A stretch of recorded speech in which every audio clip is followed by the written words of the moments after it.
America అధ్యక్షుడు Donald ట్రంప్కు సుప్రీంకోర్టులో భారీ ఎదురుదెబ్బ తగిలింది. ట్రంప్ ప్రభుత్వం విదేశీ వస్తువులపై ఏకపక్షంగా విధించిన భారీ సుంకాలను అత్యున్నత న్యాయస్థానం కొట్టివేసింది. అధ్యక్షుడికి అపరిమితమైన అధికారాలు లేవని, పన్నుల విషయంలో కాంగ్రెస్దే తుది నిర్ణయమని స్పష్టం చేసింది. ఈ తీర్పుపై ట్రంప్ తీవ్రంగా విరుచుకుపడ్డారు. అమెరికా ఆర్థిక వ్యవస్థను ప్రభావితం చేసే కీలక నిర్ణయంలో సుప్రీంకోర్టు 6-3 మెజారిటీతో తీర్పునిచ్చింది. 1977 నాటి international emergency economic powers act కింద సుంకాలు విధించే అధికారం అధ్యక్షుడికి లేదని కోర్టు తేల్చి చెప్పింది.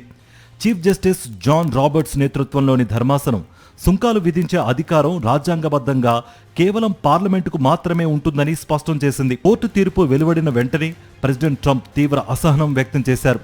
సుప్రీంకోర్టు జడ్జిలను ఉద్దేశించి ఆయన సిగ్గుచేటు అని అభివర్ణించారు. దేశ ప్రయోజనాల కంటే రాజకీయాలకే వారు ప్రాధాన్యత ఇచ్చారని మండిపడ్డారు.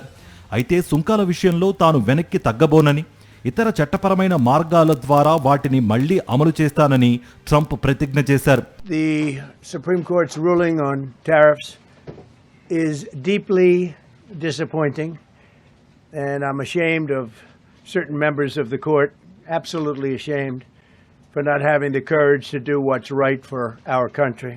ఈ తీర్పుతో భారత్ సహా అనేక దేశాల నుంచి అమెరికాకు వెళ్లే వస్తువులపై సుంకాల భారం తగ్గనుంది. ముఖ్యంగా ఇండియా నుంచి వచ్చే ఎగుమతులపై గతంలో విధించిన 18% పరస్పర సుంకాలు ఇకపై చెల్లవు. ఇది ప్రపంచ వాణిజ్యానికి పెద్ద ఊరటనిచ్చే అంశమని నిపుణులు భావిస్తున్నారు. అయితే ఇప్పటికే వసూలు చేసిన $100 బిలియన్ సుంకాలను తిరిగి చెల్లించాలా వద్దా అనే అంశంపై స్పష్టత రావాల్సి ఉంది. ట్రంప్ తన మొండి వైఖరితో కొత్తగా 10% గ్లోబల్ టారిఫ్ విధిస్తానని ప్రకటించడంతో రాబోయే రోజుల్లో వాణిజ్య యుద్ధం మరింత ముదిరే అవకాశం కనిపిస్తోంది.